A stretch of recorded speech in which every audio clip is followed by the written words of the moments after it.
How are you, Dana? Back. All right, can you hear me now? Got you now, Dana. Got me? All right, cool. Happy Great to election. be back. Yeah, happy election day. You want to share your screen? It's that green box, buddy. Yep, got you. Got you. All right, perfect. Share. Yeah. Okay. Yeah, So great to everyone, be back. I've interviewed Dana several times over the years, and he's one of the more disciplined RIAs I know. He might have some internal biases, but he sticks with price.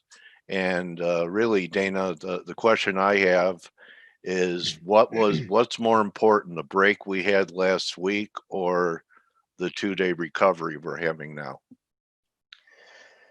I think honestly, I think all of that is near-term noise. A lot of Okay. it has to do with the election. That if we zoom out a little bit, that we're not too bullish in the long term. We think there's major trouble ahead to continue, not just some of the concerns that we have over the last decade, but even some of those excesses that we've talked about that were built up in the bull market top in 2000 that were not adequately worked out. We think there are a lot of prices to be paid for that. However, in the what we call the intermediate term, that's about the duration that we operate, about 2 to 6 months typically, because you can have some big moves in that time Right. period. And if you're on the wrong side, guess what? My clients fire me, so I can't be positioned for that long-term move if it's not happening right now. So, Right. like you said, you have to remove your biases and operate with what's happening now. And right now, for several reasons, we are fairly bullish. We've got we're positioned fairly bullish or substantially bullish, and so until proven otherwise, that's what we're going with. That's what Okay. the data. That's where the data is leading us. Okay, so this is an interesting index, pure growth. And looks like it just last week we just pulled back to a prior high and bouncing off it. Right. If we take out the low, and it looks like yesterday's low, would that change the picture for you? No, you got to have give it a little bit of leeway. So you asked me Okay. what was more important the last 2 days or the prior Last, pullback. I yeah. would say a couple things happened into late August, early September. We started seeing a thinning out of the rally. We started seeing less and less participation. We pulled our horns in a little bit, and throughout September, we saw our risk model weakening and almost turning to a sell signal for the first time since April. Funny thing happened in early October. We saw a major bounce back in the market internals, a nice recovery, rejuvenation in the breast statistics. Saw a number of new areas in the market break out and actually join in the rally. So we saw a broadening of participation, and included in that were some things like this. The mid cap pure growth index is the S&P 400 pure growth index. So we saw a breakout above, like you mentioned, highs from 2018 as well as earlier this year. And what we've seen in the last half a month is a pullback towards that breakout area. And also mirroring that is the Russell 2000 small cap growth index. So you can see another breakout in early October above those highs over the last few years, pulling back. That we've seen a lot of nervousness over the last couple weeks. What if this is just a pullback towards that breakout level, and that will provide, once we get through this election, this could provide a nice springboard for another rally, another leg up to all-time highs here. So that looks like a 2 drive, which is incomplete, which to me would mean that there's one more high coming. So absolutely. That's an interesting look. And doesn't Russell tend to do better, Dana, when the dollar is strong? Do you pay attention to that correlation? I've heard people talk about it.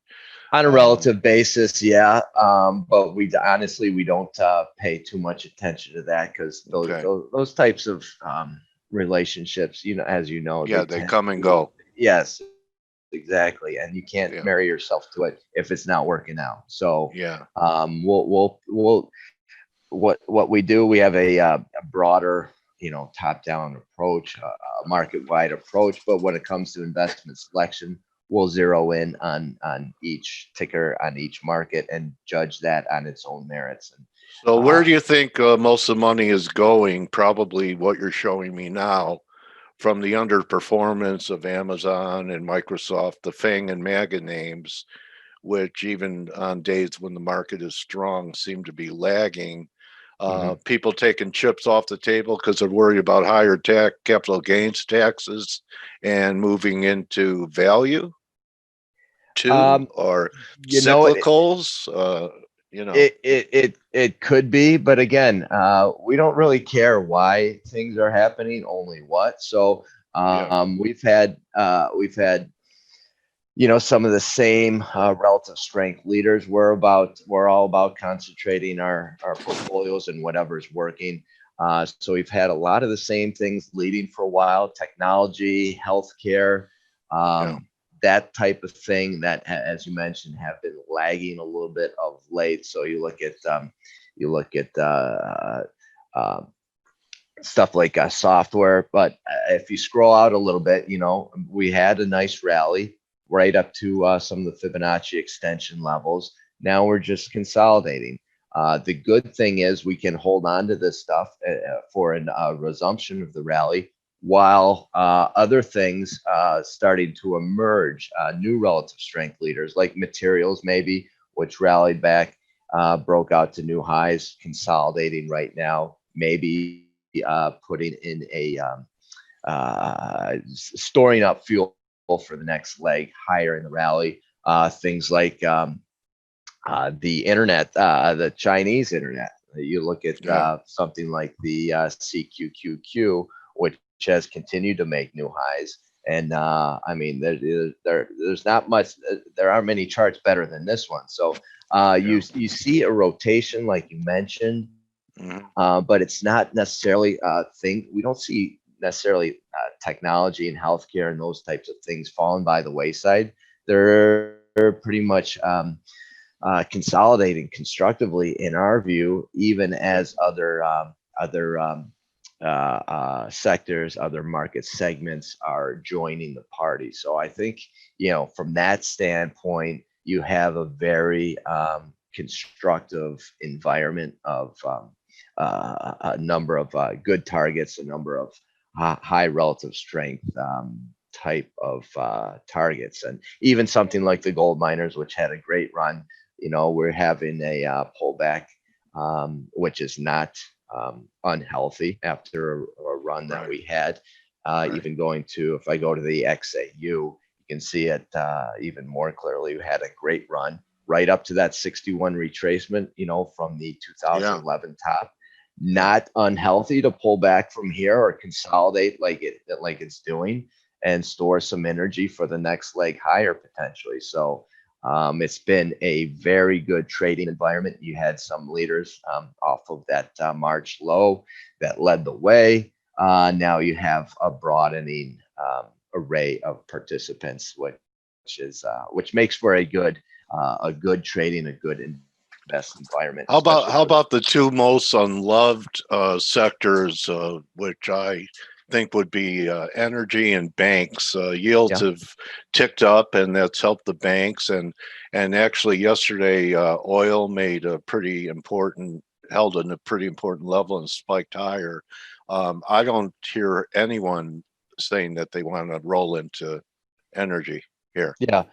Uh, Energy goes against our relative strength philosophy, so we're not about bottom pickers, Okay, but we all did right, we did no. There'll be times when it gets so bad that we'll, okay, go for a mean reversion bounce. We did right, that in energy XLE, as you can see.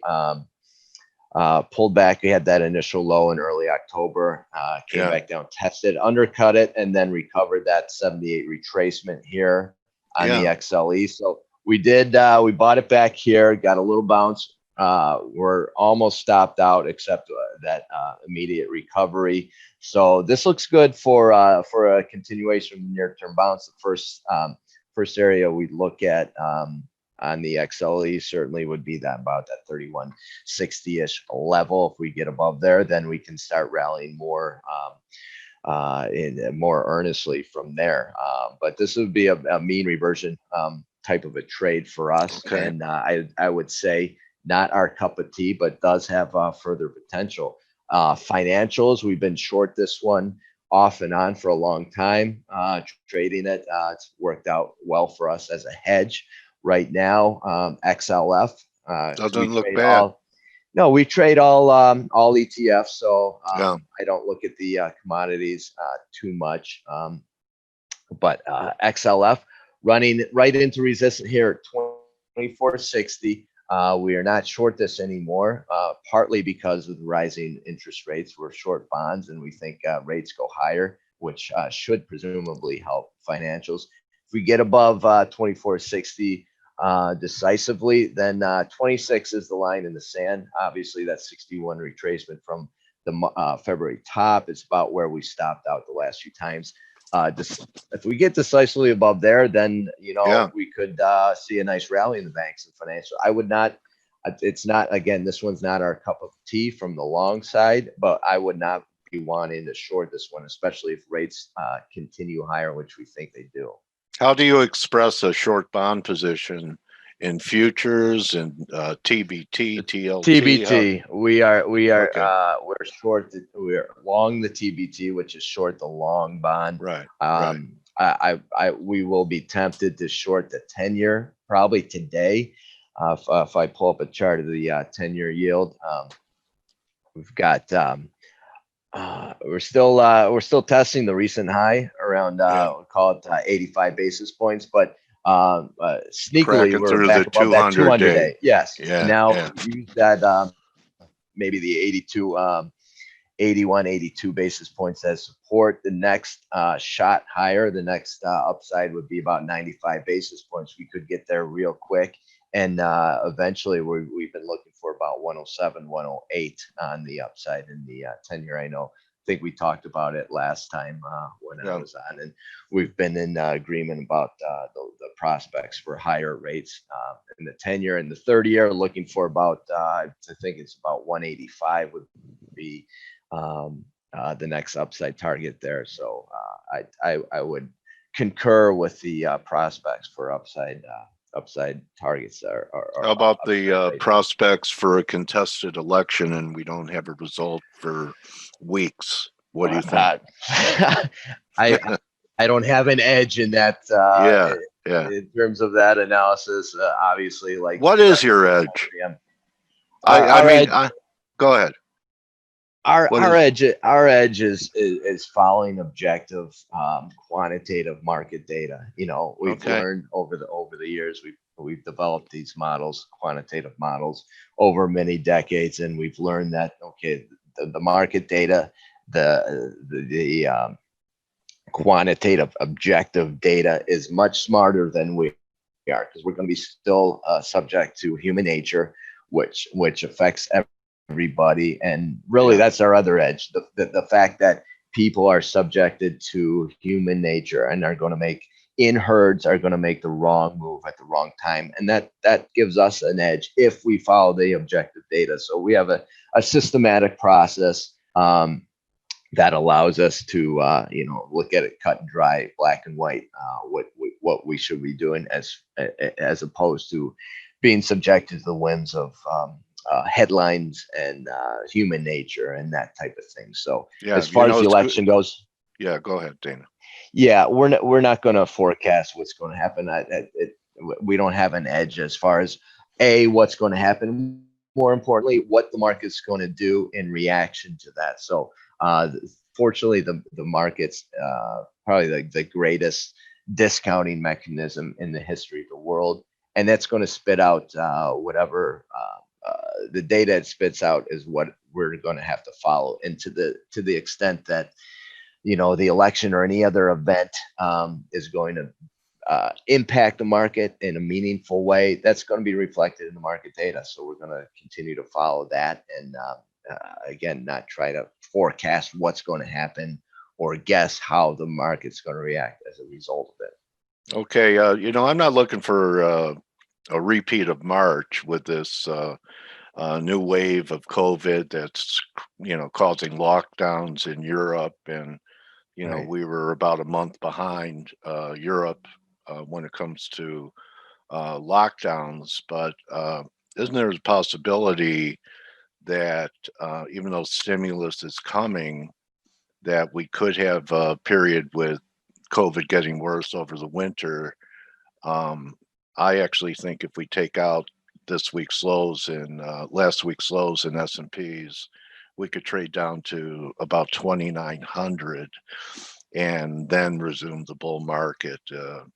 I am a discretionary, subjective guy, technical guy, and I'm thinking that we have one more break left. You have levels. Yeah, okay, so you have the 50% level there. Yeah. So And the gap I too, I mean, look at yeah. yeah.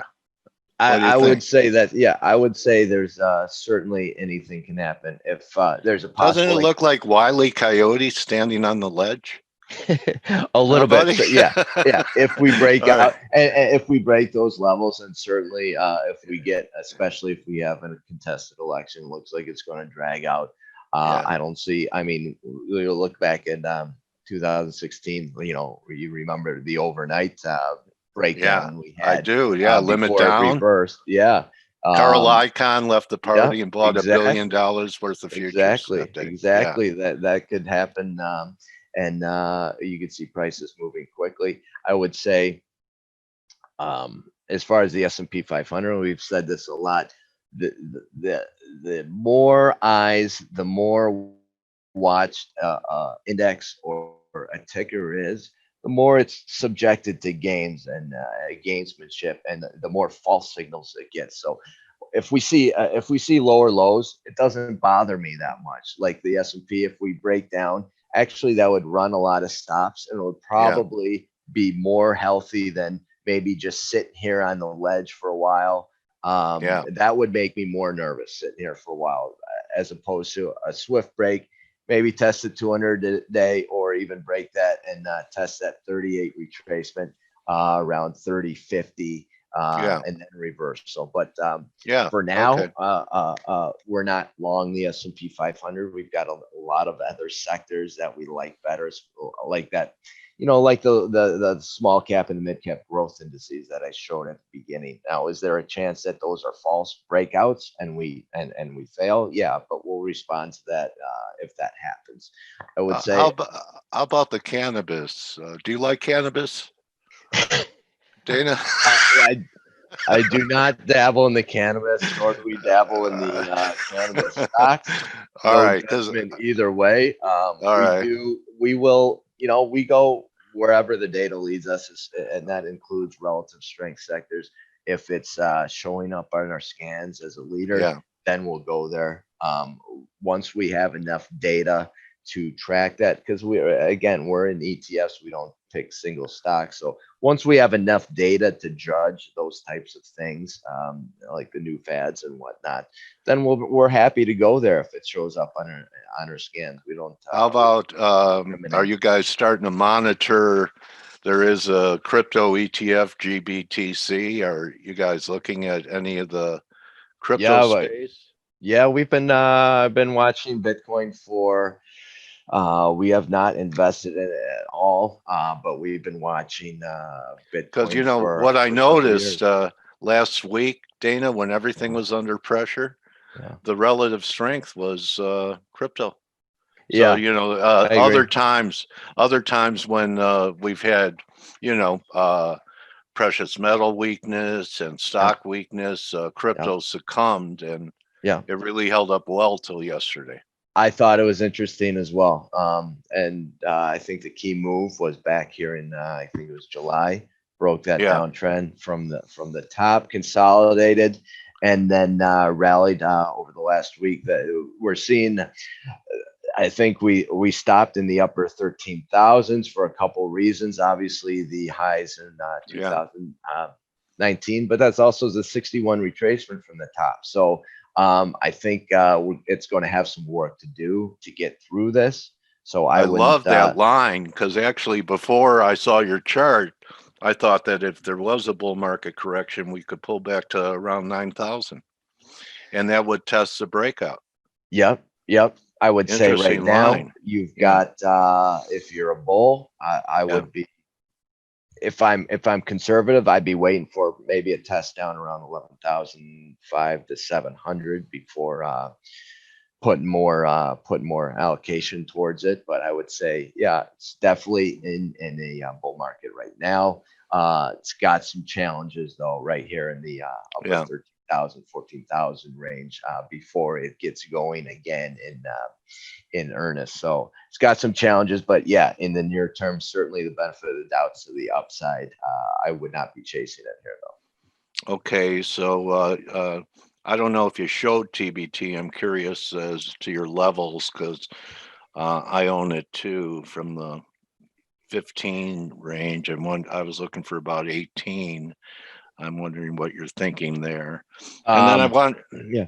I'll go ahead. And I wanted to ask you, what is a minimum account that you accept? What are your standards for taking on equity in your Sure. fund? In our registered investment advisory, our minimum is 100,000. Okay. You know, if part of that used to stem from the fact that we had custody and administrative fees. Now that custodians are doing away with a lot of those fees. Those fees don't have a material impact on the smaller accounts. So we're open, if folks are close, we're open to, working with them. Okay. We also have subscription sites now, including the Lyons share, which we started a couple of years ago, which basically it's a subscription site. It provides an all access look at our process. Pretty much, we put out I put out a video every morning about our short long term outlook for stocks, and we cover basically all the important or pertinent charts in all the markets, and basically what we're looking to buy, sell, and short. So it really is like an all access look at how we're viewing our investment process. And it's Okay. basically for Good. do-it-yourselfers. They got to make the moves themselves, but gives them a good look at what we're looking at. So Okay. So after TBT, maybe you could show that site, and so absolutely. that people that are watching it now or see the video later know how to find you. Absolutely. So TBT, here's TBT. Obviously got resistance at that Yeah. recent highs and around that falling 200 day. I don't like to chart. I don't like charting leverage products. I don't like charting inverse products because they're kind of derivatives of other Right. things. So I would focus on the 30-year and focus Okay. entry and So exit points on support resistance in the great 30-year point. yield. Yeah, So because you have the expenses and some type of decay on all of these exactly. inverse products. Yeah. Exactly. You have the daily rebalancing and everything. So Yeah. I would say right now, support on the 30-year is around 150. Yeah. So I'd be shorting it there. To the upside, we're challenging resistance right now around 164, 165 right here today. Decisive breakthrough there. And like I said, the next level we're looking for and what we've been looking for is about 184 to the upside. Okay. And Okay. we would definitely look to cover some shorts at that point. Okay. Great content again, Dana. You want to show your site, your newsletter subscription site, Absolutely. and people keep in mind that if you don't have time to manage your IRA or your retirement account, that talk to Dana.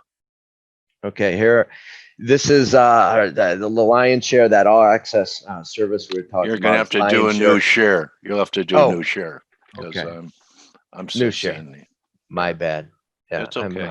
I'm a rookie at this stuff. That's all right. I'm just trying to put a good commercial together for you, I buddy. All right. appreciate it. So the Here- LionsSharePro.com is our LionShare subscription site. Again, it's an all access site. And if folks are interested, we recently did every year we do a annual crash sale around the anniversary of the 87 crash. So we offer 22.6% off like the Dow was that one day. So if your listeners are interested, I'm happy to extend that. It's expired, but I'm happy to extend that further. But Okay.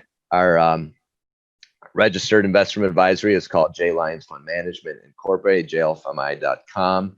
We also have a 401k subscription service for 401k investors called my401kpro.com. It's basically a monthly updated service but it provides some of the risk managed tools for 401k investors who don't have access to tools like that, when to get defensive, when to get aggressive, and more what specific funds in their plan are most suitable for investing. And we update that on a monthly basis. Actually, we update it today, so that's another product that we do offer. Okay. Well, I want to thank you so much, Dana, for taking time out of the election day. And, are you worried about the aftermath of this at all outside of the market, from a market perspective? What do you think? I mean, kind of like a couple crises happening at the same time, another wave in COVID with a contested election. I hope that you and your family remain safe. And I'm hoping that our better angels in America take charge, because I'm concerned that they're taking a Yep. break right now. Right. Well, I'm right there with you, Dale. There's always a lot to be worried about, but I think there's a higher power in charge of it all that I think we look to. I think you and I are on the same wavelength there. That is always a great comfort when you have all those concerns. And worries, And I'll tell you there something. always will be. Yeah, you know what, Dana? And don't tell me that worrying doesn't work, because almost everything I worry about doesn't happen. Yeah, that's right. All right. So that's right. You and your family have a great holiday season, despite everything that's going on. And Dana, I really appreciate you being a contributor and edifying our community here in F.A.C.E. Let's get together next year and see what's happening. Always a pleasure, Dale. Thank you. I always really appreciate you inviting me on. It's always a fun time. You have a great show. I enjoy talking to you, Dana. So my trading warrior brother, Dana Lyons, take a screenshot here, guys, and I'm sure there's something that would be a great resource for you. And that's going to be a wrap for Turnaround Tuesday. Good luck tonight. Trade with, it's okay not to trade. A lot of people don't know that. It's okay to do nothing. That's a position too. Don't just count your pips, count your blessings, hold your families close, and we'll see everyone tomorrow and see what kind of world we wake up to. So you're very welcome. People are thanking you, Dana, for your presentation, and adios, everyone. I'll see everyone tomorrow. I'll see you. You're very welcome, everyone.